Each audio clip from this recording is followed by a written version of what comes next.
우리 하나님께서 오늘 우리에게 이런 따뜻한 마음도 주시고 우리의 예배를 더욱 새롭게 하시는 걸 감사드리면서 우리에게 주신 하나님의 말씀을 우리 같이 봉독하도록 하겠습니다. 빌립보서 4장에 있는 말씀입니다. 빌립보 4장 말씀, 우리 4절부터 7절까지의 말씀입니다. 빌립보서 4장 4절에서 7절까지 저희 한 목소리로 함께 이 본문 말씀을 같이 읽도록 하겠습니다. 우리가 함께 봉독하는 이 본문 말씀은 지금도 살아계시는 하나님의 말씀입니다. 우리 함께 같이 봉독합시다. 주 안에서 항상 기뻐하라. 내가 다시 말하노니 기뻐하라. 너희 관용을 모든 사람에게 알게 하라. 주께서 가까우시니라.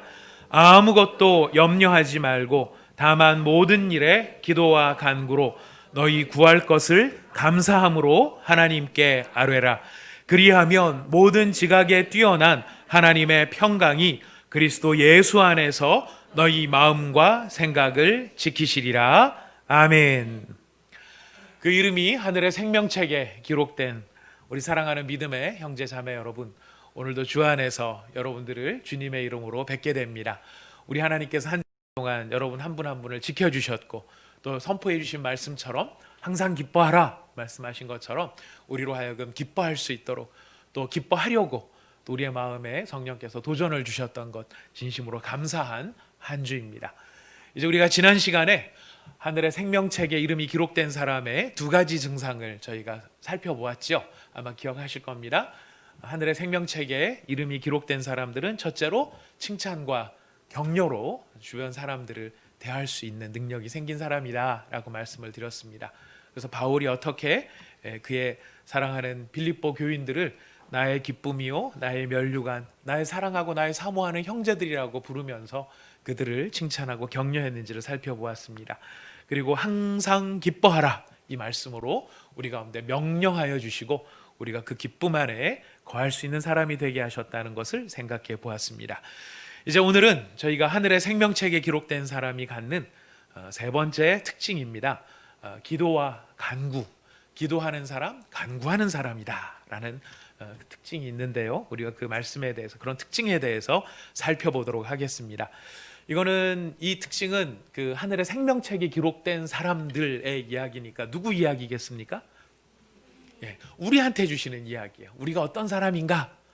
너희가 어떤 사람인가? 하나님께서 우리를 어떤 사람으로 불러주셨는가? 그것을 알려주시는 것입니다.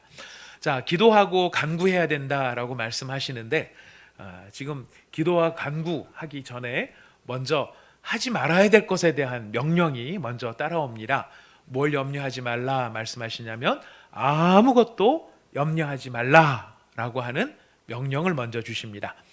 자, 우리 인생을 힘들게 하는 것이 무엇일까요? 참 많습니다. 가난도 있고 병도 있고 실패도 있고 이별도 있고 죽음도 있습니다. 이런 것들이 참 인생을 힘들게 합니다. 그런데 따져보니까요, 이렇게 힘든 것들도 많이 있지만 이것보다 더 힘든 게 뭐냐면은 사실은 실제로 일어나지도 않았는데도 불구하고 그것을 미리 생각함으로 갖고 있는 염려, 이 염려가 사실 우리의 마음을 더 실제적으로는 힘들게 하는 것이 아닌가 생각하게 됩니다. 여러분, 하나님이 만드신 피조물 중에 염려라는 개념을 가지고 있고 실제로 그 염려 때문에 고통받고 힘들어하는 피조물을 보신 적 있으십니까? 예, 곰곰이 생각해 보니까요, 염려하는 피조물들이 뭐가 있을까를 생각을 해봤더니 염려라고 하는 것은 사실 사람이 갖는 독특한 어떤 특징이 아닌가라는 생각이 되었습니다.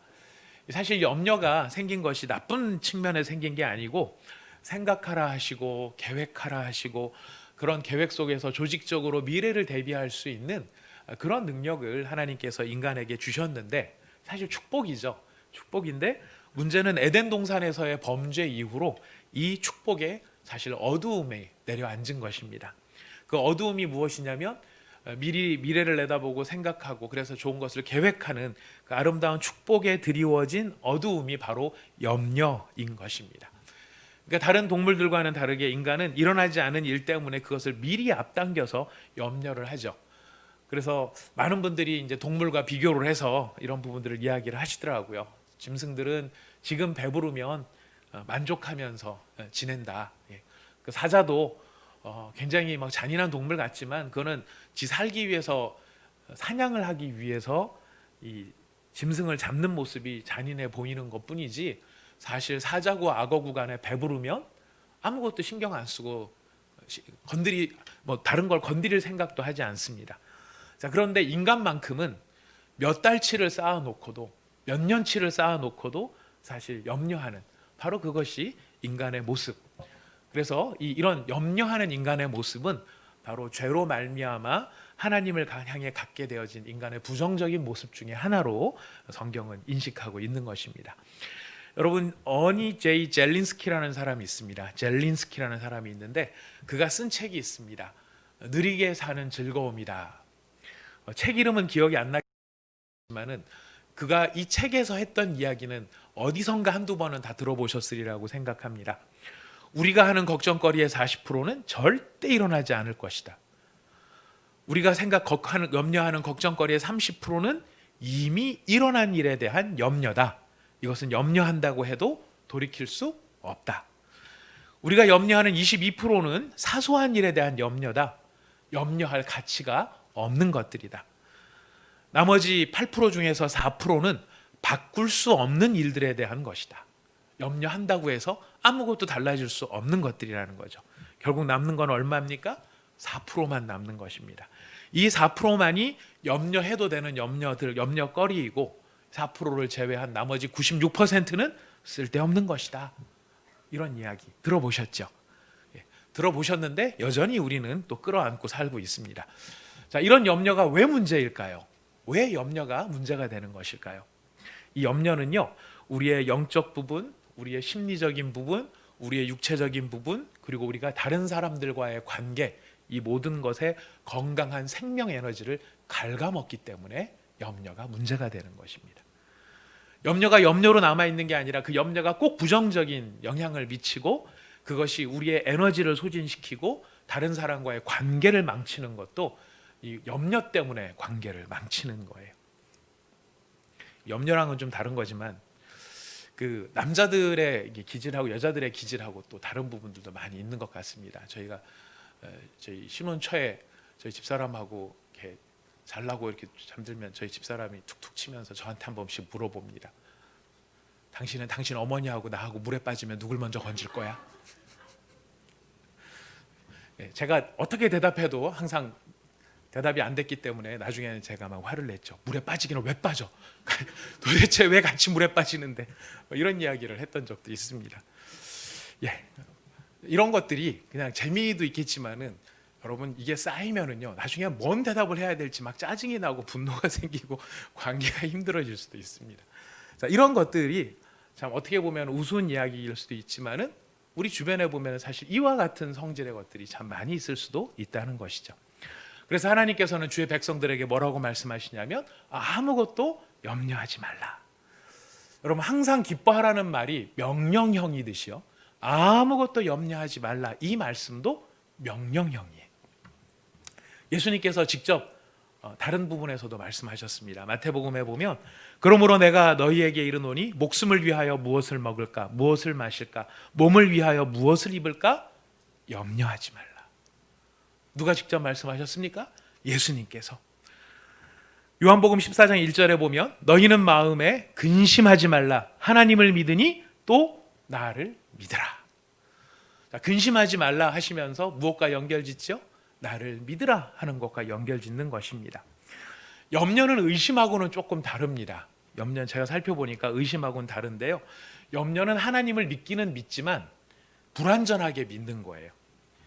믿기는 믿는데 완전히 신뢰를 못하고 약간 어정쩡한 마음을 갖는 것, 이게 염려의 텃밭이 됩니다. 가시떨기에 떨어진 씨앗이 비실비실하게 자라는 것처럼 염려와 근심이 믿음을 비실비실하게 만들고 영혼을 비실비실하게 만듭니다. 이런 비실비실한 상태가 계속되면 어떤 일이 벌어질까요? 주님에 대한 믿음이 사라져버리는 아주 안 좋은 결과가 나타나기도 합니다. 그래서 기도의 사람 조지 밀러라는 사람이 있는데 그분이 이런 말씀을 하셨습니다. 염려의 시작은 신앙의 끝이다. 뭐라고요? 염려의 시작은 신앙의 끝이다. 예. 그렇다면 신앙의 시작은 염려의 끝이다. 이 두 가지를 비교를 해서 이야기를 했습니다. 여러분, 우리가 예수님께서 왜 이렇게 단호하게 명령형으로 말씀하시는지 쉽게 흘려버리지 않으시기를 바랍니다. 마음에 한번 잘 묵상해 보시기를 바랍니다. 나는 왜 염려하는가? 그 염려가 나의 생활에 도대체 어떤 영향을 미치는가? 그리고 왜 예수님은 염려하지 말라고 말씀하시는가? 염려하지 말라고 한다고 염려가 안 생기면 염려에 대한 염려를 안 하지. 그러면서 스스로 끌려 들어가지 마시고 예수님께서 염려하지 말라라고 말씀하셨으니까 나는 이제 염려하지 않겠다라고 스스로 선포해 보는 것이 필요합니다. 순종을 위한 선포인 것이죠. 그래서 여러분, 거울을 보면서 자신의 눈을 지그시 응시하면서 단호하면서 담대하게 선포해 보시기 바랍니다. 어떻게 선포해 볼까요? 염려하지 마라. 염려하지 마라. 염려하지 마라. 누구한테요? 자기 자신한테. 누구의 이름으로요? 예수님의 이름으로. 아무것도 염려하지 말라. 염려하지 말라. 그 대신에 뭘 하라고 말씀하십니까? 굉장히 좋은 말씀인데 정답은 아니었습니다. 오늘 성경에 쓰여 있는 말씀은 오직 우리 4장 6절 같이 읽어보겠습니다. 4장 6절 굉장히 중요한 말씀이고요. 너무 좋은 말씀이에요. 우리 같이 4장 6절 읽어봅시다. 시작. 아무것도 염려하지 말고 다만 모든 일에 기도와 간구로 너희 구할 것을 감사함으로 하나님께 아뢰라. 염려하지 말고 뭘 하라고 하십니까? 기도와 간구로 너희 구할 것을 감사함으로 하나님께 아뢰라 하십니다. 자, 염려하는 대신에 기도하라라고 말씀하시는데 우리가 자세히 살펴보면은요, 염려가 무슨 예고편을 보내주면서 오는 것도 아니고 깃발을 흔들면서 오는 것도 아닙니다. 대부분 보면 슬며시 찾아옵니다. 염려가 떠오르는 순간 내가 염려하고 있구나, 이걸 알면은 염려하지 말아야지라고 또 막을 수 있을지 모르겠는데 우리는 대부분 어떻게 발견을 하느냐면은 슬며시 찾아와서 어느 사이엔가 내 마음을 주관하고 있는 염려를 보게 된다는 것이에요. 자, 중요한 것은 무엇입니까? 염려 자체가 안 떠오르는 게 아닙니다. 지금 내가 염려하고 있구나라고 하는 것을 알아차리는 그 순간이 중요한 것입니다. 그 순간에 어떻게 하면 됩니까? 그 염려를 기도로 바꾸면 되는 것입니다. 알아차렸다면.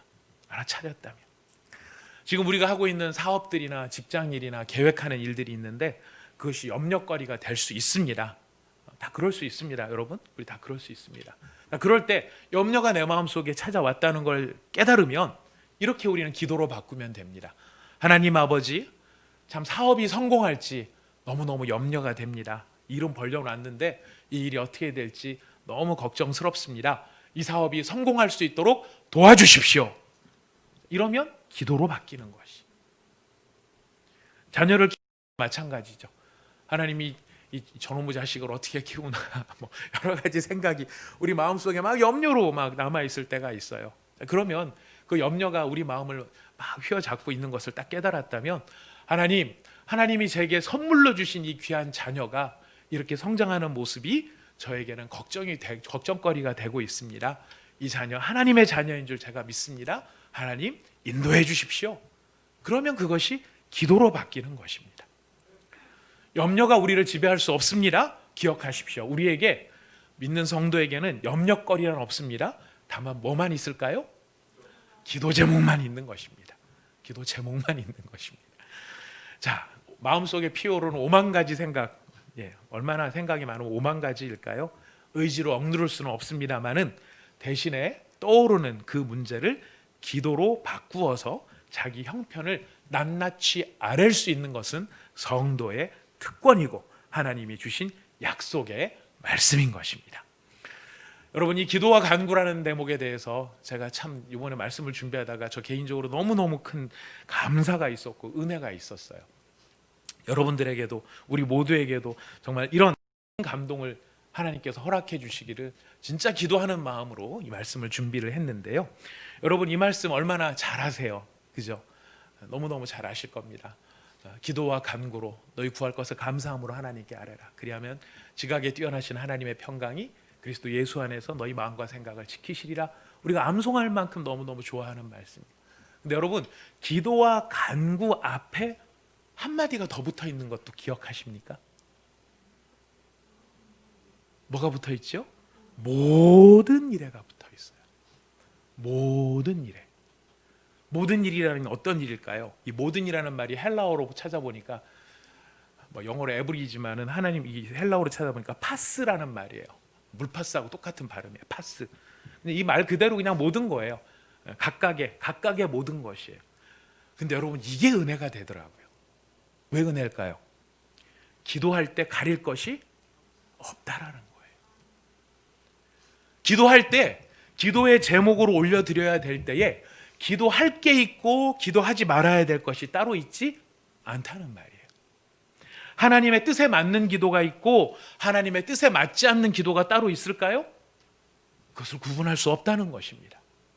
중요한 기도가 있고 사소한 기도가 있다는 것입니까? 아니에요. 그것도 구분되지 않아요. 될 만한 기도가 있고 불가능한 기도가 있습니까? 그것도 구분되지 않는 거예요. 그게 구분되지 않으니까 뭐라고 말씀하십니까? 모든 일에라고 말씀하십니다. 모든 일에. 어떤 일에 기도와 간구로 이게 아니에요. 특별한 일에 기도와 간구로 이게 아니에요. 모든 일에 기도와 간구로. 우리가 성령을 달라고도 기도할 수 있지만요, 성도는 하나님 앞에 하나님 새 운동화 한 켤레를 주십시오라고도 기도할 수 있는 거예요. 여러분은 그렇게 기도하고 계십니까? 저는 이 말씀이 너무 새롭게 다가왔어요. 모든 일에. 저는 모든 일에 다 인정하면서 알고 있었지만은 이 모든 일에 대한 이 내용에 있어서 상당히 스스로가 뭔가를 많이 제한하면서 이렇게 생활하고 있었다, 기도하고 있었다라는 생각이 들었습니다. 여러분, 모든 일에 기도하라 하시고 모든 것에 간구하라고 명령하시는 거예요. 명령하시는 거예요. 이 말씀 앞에서 우리는 하나님을 믿는다는 것, 예수님을 믿는다는 것이 사실 얼마나 놀라운 것인지를 깨닫게 됩니다. 생각해 보십시오. 세상에 있는 그 어떤 종교가 자기가 믿는 신한테 이렇게 시시콜콜 말하라고 요청받는 종교를 본 적 있으십니까? 모든 거를 다 말해라 이렇게 말하는 종교를 보신 적 있으십니까? 하나님, 저 지금 마음이 언짢습니다. 오늘 저 나오는데 누가 저한테 이상한 말을 했습니다. 속이 참 상했습니다. 이런 말도 하나님 앞에 드릴 수 있어요. 하나님, 오늘 제가 하늘에 구름을 봤는데요, 참 희한한 구름이었습니다. 정말 하나님 신기하네요. 이런 말도 우리는 하나님께 드릴 수가 있는 것이죠. 온갖 말을 다 해도 된다고, 모든 일에 기도하고 간구하라고.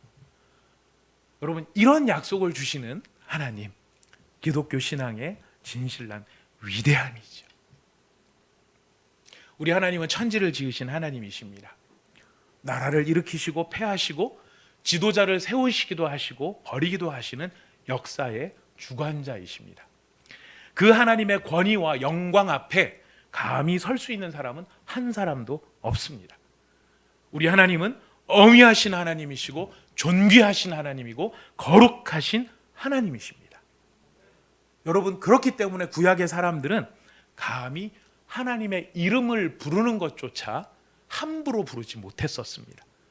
그들은 하나님 앞에 나가려고 하면 소를 드려야 되고 양을 잡아야 되고 염소를 죽여서 자신의 죄를 용서받아야만 했고요. 그렇게 제사를 드린 다음에라도 하나님 앞에 나가서는 것은 두려워 떨리는 일이었고, 누군가 하나님의 임재를 체험할 때는 이제 내가 죽었구나라고 고백을 할 수밖에 없는 무서운 일이기도 했습니다. 자, 그런데 왜 우리는 어떻게 해서 하나님 앞에 그야말로 모든 일을 기도할 수 있고 간구할 수 있는 사람이 되었을까요? 맞습니다. 여러분, 너무 잘 아시는 것처럼 우리가 누구 안에 있기 때문이에요? 예수 그리스도 안에 있기 때문이에요. 예수 그리스도와 연합했기 때문입니다. 예수님이 우리의 머리가 되심으로, 늘 강조합니다. 우리는 나로 존재하는 사람이 아니에요. 어린 양 예수가 내 머리 위에 함께 붙으셔서 나와 함께 연합하심으로 우리는 나로 존재하는 사람이 아니라 의로 존재하는 사람이 되었다는 것, 우리가 반드시 기억해야만 할 것입니다. 우리가 예수 안에 있게 되었기 때문에 우리는 그 예수 안에서 예수님께서 하나님 아버지와 가지셨던 그 친밀함을 누릴 수 있는 존재가 된 거예요. 내가 나가서 하나님 앞에 나로서 하나님을 만나서 하나님과 친밀한 게 아니라 우리가 예수 안에서 예수와 연합했기 때문에 누가 가지셨던 친밀함이요? 예수님이 가지셨던 친밀함. 예수님이 가지셨던 그 친밀함을 우리가 누릴 수 있도록 만들어 주신 거예요. 그래서 예수님이 친히 가르쳐 주십니다. 뭐라고 가르쳐 주십니까? 하나님을 부를 때 어떻게 부르라고요? 아빠라고 부르라고 가르친 거예요. 아바 아버지, 아빠 아버지, 아빠라고 부르라는 거예요. 누가 그렇게 불렀으니까? 예수님이 그렇게 불렀으니까요. 예수님이 하나님 아버지 되시는 하나님을 향한 가장 친밀하신 아들인 거예요. 독생하신 아들인 거예요. 홀로 하나이신 외아들이신 거예요. 그 외아들이신 예수님이 하나님을 아버지라고 부를 때 가지셨던 그 친밀함의 깊은 가운데 우리와 함께 연합하심으로 누구를 지금 부르시는 거예요? 우리를. 그래서 그 예수님 안에서 우리가 내가 예수 안에 있구나, 이 사실을 우리가 진짜로 믿고 깨닫게 되어질 때에 그 예수 안에 있는 특권이, 그 권세가, 그 능력이 얼마나 대단한가, 그것을 깨달을 때 누릴 수 있게 되는 것입니다.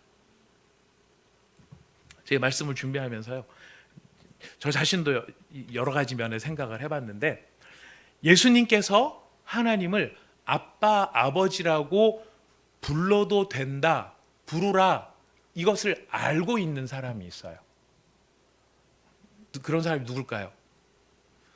예수님께서 하나님을 아빠, 아버지라고 부르라고 하신 것을 알고 있는 사람. 우리 다 알고 있어요. 교회 성경 읽으면 다 나오는 이야기고 무수하게 설교를 들은 거니까. 예수님이 그러셨대. 하나님을 아빠, 아버지라고 부르라고 하셨대. 이걸 다 알아요. 근데 실제로 하나님을 아빠, 아버지라고 부르면서 그 관계 안에 사는 사람이 있는 거예요. 그게 진짜예요. 예수님께서 부르라고 하신 것을 아는 게 진짜가 아니고, 부르라고 하셨기 때문에 그 관계 안에서 하나님을 진짜로 아빠라고 부르면서 사는 관계 안에 들어가는 것, 그걸 뭐라고 하는지 아십니까? 그걸 신앙이라고 하는 겁니다. 우리는 지식을 위해 부름받은 사람들이 아니에요. 예수님이 그러라고 하셨대. 성경 퀴즈다. 예수님께서 하나님을 뭐라고 부르라고 했는지, 저요 1번 아빠, 아버지 100점, 이게 100점이 아니에요. 아는 것이 중요한 게 아니고요, 누려야 되는 것이에요. 누리라고 누가 부르셨어요? 예수님께서 부르신 거예요. 예수님께서 불러주셨기 때문에, 이런 특별한 권리를 자기 안에서 허락해 주셨기 때문에, 내가 예수님을 나의 구주로 믿고 예수님 안에 있고 내가 예수님과 함께 연합되어진 존재라고 한다면, 우리가 누가 하나님을 대하듯이 대할 수 있는 것입니까? 예수님이 하나님을 아빠라고 부르시면서 대하실 수 있는 것처럼 우리도 대할 수 있는 그런 신분이 되었다라는 것입니다. 이거를 우리가 실감하지 못하니 우리의 신앙생활이 가난해지는 것이, 우리의 신앙생활이 도로 바리새 쪽으로 변하는 것입니다. 체면과 몇몇 가지의 율법과 조항으로 바뀌는 것입니다. 누려야 할 풍성한 관계가 하나님 아버지와 우리 사이에서의 정말 예수님 안에서 누려야 될 이 풍성한 믿음의 신앙의 이야기들이, 뭐를 했네 안 했네, 뭐를 잘하네 못하네, 그럴 수가 있네 없네 하는 그런 조항들로 바뀌게 된다는 것이.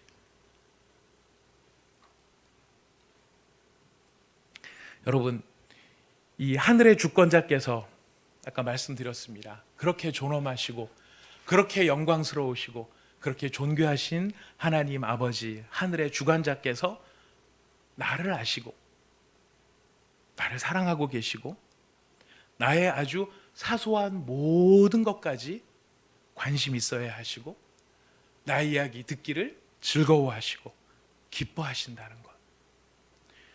용서받을 수 없는 죄인한테 먼저 다가오셔서 예수님 안에서 동일한 예수님처럼 아들로 삼아주시고, 우리 한 사람 한 사람을 보실 때 예수님 보시듯이 우리를 보아주시고 예수님같이 여겨주시는 바로 그 아빠 하나님이 되시는 것. 여러분, 그러니까 우리한테 뭐라고 요구하시는 거예요? 모든 일에. 그러니까 모든 일에 기도와 간구로 다 하나님 아버지 앞에 아뢰라. 여러분, 이 특권을 생생하게 누리시는 저와 여러분이 꼭 되었으면 좋겠습니다. 우리의 신앙의 힘, 세상을 이길 수 있는 진정한 힘의 능력은 여기서 나오는 거예요. 사람이 많이 모여서 숫자가 많은 교회가 됐기 때문에 세상적으로 사람이 많아서 파워가 있는 게 아니고, 그 교회에 다니는 성도가 이런저런 지위와 명예를 가지고 있는 사람이라서 그 교회가 파워가 생기는 게 아니에요. 가진 소유가 많아서 파워가 생기는 게 아닙니다. 진짜 파워는 어디에서 나오는 걸까요? 하나님을 아버지라고 아빠라고 부르게 하신 이 부르심의 신앙이 생생하게 느껴지고 체험되는 그 자리에서 우리의 신앙의 진짜 능력이 나타나는 것이에요. 그러니 세상의 군왕 앞에서도 아무것도 아닌, 세상의 지위로 보면 아무것도 아닌 사람들이 그 앞에 나가서 왕을 향해 담대히 외치지 않았습니까? 들판에서 목자로 목동을 하던 아모스 같은 사람이 이스라엘의 왕 앞에 가서 왕이시여 정신 차리십시오 말할 수 있었던 힘이 어디에 있었습니까? 하나님 아버지 임재하심이었죠. 지금 우리를 둘러싸고 있는 모든 상황 속에 우리가 능히 이 모든 것들을 이길 수 있는 힘, 걱정하지 말자, 걱정하지 말자. 우리끼리 걱정하지 말자 그런다고 걱정이 없어집니까? 걱정하지 말자 얘기해놓고 돌아와서 그 사람이 걱정하지 말자 했던 이야기가 왜 걱정하지 말자 그랬을까? 이거를 또 막 묵상하면서 걱정을 배나 더 키우는 게 우리들의 습성일 수 있거든요. 사랑하는 믿음의 형제자매 여러분, 우리가 서야 할 자리는 하나님이 지금 우리를 지금 모든 일에 기도와 간구하라, 모든 일에 기도와 간구로 하나님 앞에 아뢰라, 지금 이 말씀을 하시는 것이 모든 일을 말해라, 시시콜콜 말해라 하는 명령으로 우리 앞에 주어질 때는 그 말 자체가 중요한 게 아니라 뭐가 중요한 걸까요? 그렇게 기도할 수 있는 관계가 되었다는 그 사실을 기억하는 것, 그게 진짜 중요한 것입니다. 그걸 알 때에, 그거를 느낄 때에, 그거를 깨달을 때에 모든 이야기를 진짜 다 할 수 있는 거죠. 그럼 우리 마음속에 막 이런 생각이 듭니다. 뭐 죄에 관한 것, 욕심에 관한 것, 욕망에 관한 것, 뭐 이런 것도 막 이야기해도 되나? 해도 될까요? 안 될까요? 여러분, 하나님이 그걸 다 귀 기울여 들으신다는 것하고 그걸 하라고 허락해 주시는 것하고는 별개의 문제예요. 꼭 기억하셔야 됩니다. 하나님께서 우리한테 다 들어주세요. 다 들어주세요. 이게 이제 저 뒤에 가면은 모든 지각에 뛰어난 하나님의 평강하고 연결이 되는 것인데요. 하나님이 다 들어주세요. 다 들어주신다는데 그 들어주시는 걸 보고 어디서 이런 네가 지금 이게 지금 말이 되는 소리라고 얘기하느냐? 썩 물러거라 이렇게 얘기하시는 게 아니죠. 우리의 마음속에 미움이 생길 수 있어요. 너무 속상해갖고 하나님 어떻게 뚫린 입이라고 저런 이야기를 다 하고 돌아다닐까요? 하나님 어떻게 저 입을 좀 해주시면 얼마나 좋을까요? 이런 생각이 우리 마음속에 막 솟아나요. 그리고 막 미워하는 마음이 우리 속에 있을 수 있어요. 그때 하나님께서 그래 그럼 내가 어떻게 해주랴, 지퍼를 달아주랴, 풀을 붙여주랴, 막 이렇게 하나님께서 말씀하실까요? 그렇게 안 하시죠. 우리에게 우리가 그런 이야기를 하나님께 다 드릴 수 있고 그런 걸 아뢰 수 있는 아빠가 되신 거예요. 그래서 마치 식탁에서 정말 친밀한 아빠한테, 저희 집은 엄마한테 주로 그러거든요. 저희 애들이 저한테는 별로 안 그러는데 엄마한테는 하루 종일 있었던 이야기 시시콜콜 다 해요. 다 하면은 이야기가 뭡니까? 그 잘했다, 잘못했다, 내 들어줄게 말게, 다 해줄게, 아빠가 복수해줄게, 뭐 이런 차원의 문제가 아니고 그런 차원의 문제가 아니고 그랬구나, 너 정말 속상했겠다. 걔가 옳다 그르다의 문제가 아니잖아요. 부모님들의 마음속에서는 그게 애한테 재판관이 되시는 게 아니잖아요. 그냥 편이 되어 주시는 거잖아요. 그래, 괜찮아. 그래, 그럴 수 있지. 그런 생각할 수 있지. 근데 그 다른 사람은 그럼 어떤 입장이었을까? 너 굉장히 속상했겠지만 그 사람이 어떻게 해서 그렇게 했을까? 이런 생각들을 더 해볼 수 있도록 만들어 주시는 것. 이게 누구의 심정입니까?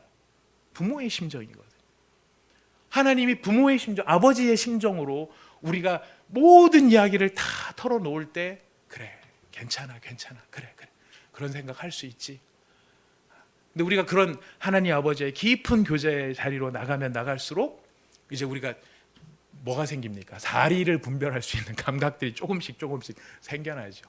옛날에는 막 부끄러울지도 모르고 막 이런 욕심을 가지고 다 했지만, 이게 또 반드시 또 그런 것도 아니구나 하는 거를 배우면서 성장을 하게 되는 것이, 바로 그런 성장할 수 있도록 품어주시고 용납해 주시는 것이 하나님 아버지의 사랑인 거죠.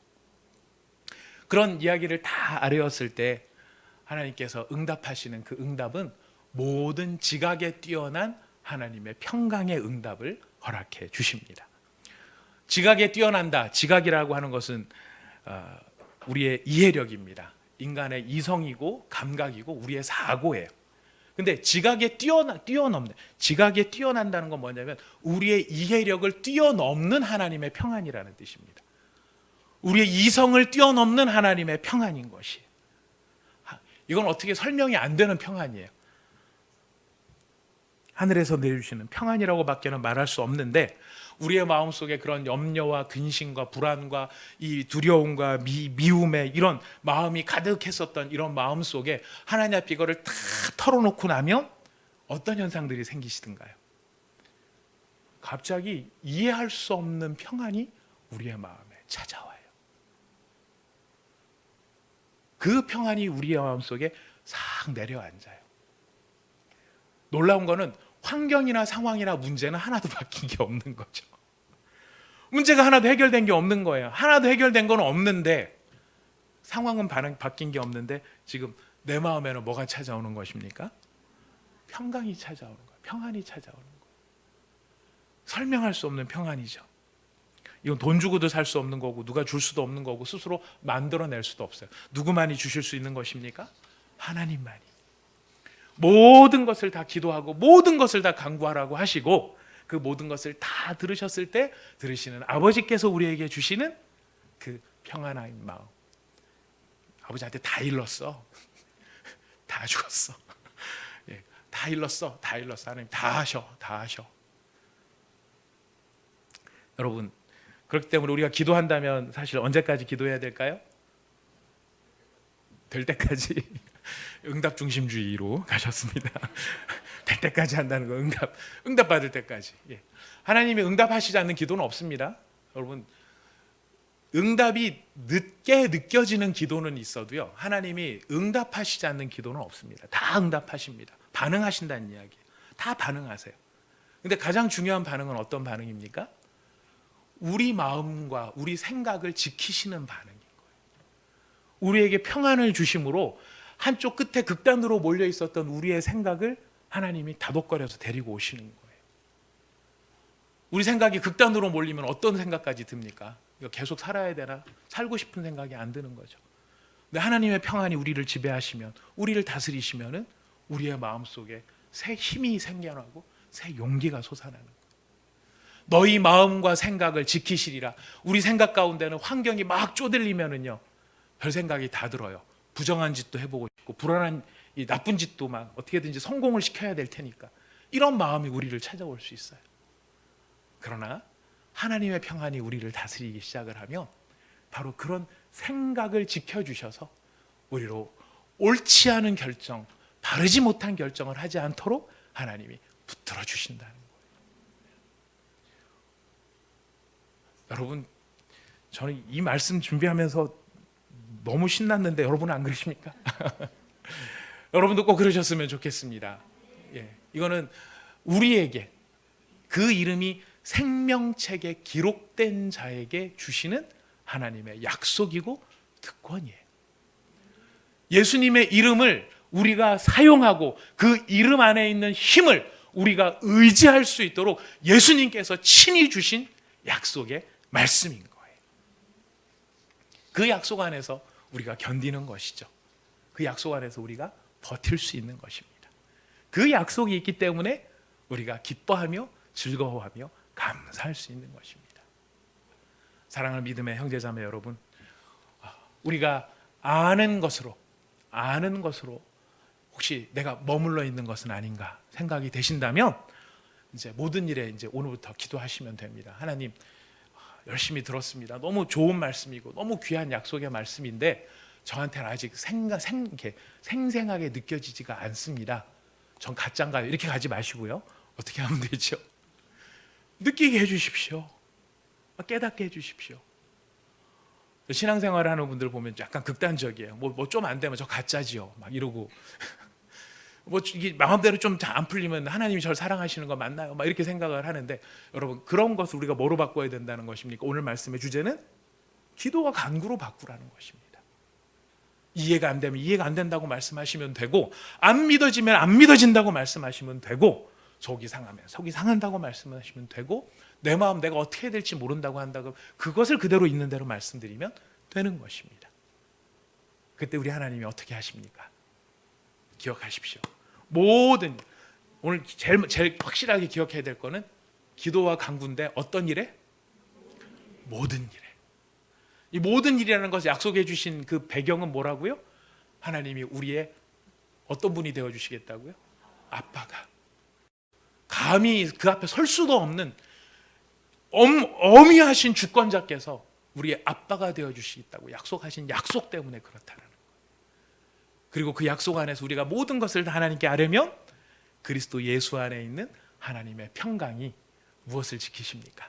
우리의 마음과 생각을 지키시는 것입니다. 우리 신나는 신앙생활, 여러분 이 정도 하는데도 신나지 않다 그러면 저희 기도 제목입니다. 주 신나게 해주십시오 라고 기도하는 기도의 제목입니다.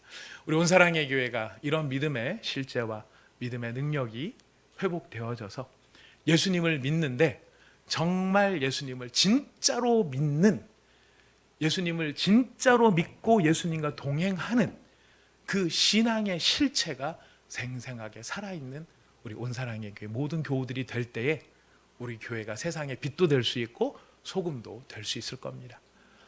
우리가 믿음이 없고 우리가 실체가 없는데 빛하고 소금만 하려 그러면은요, 실력도 안 되는 사람이 빛하고 소금만 되려니까 뭐만 하는 줄 아십니까?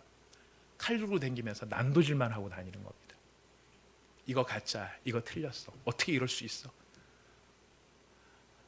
진짜 실력이 있으면은요, 하나님께서 어떻게 하시는지를 알기 때문에 그 하나님께서 하실 일을 기대할 수 있는 거예요.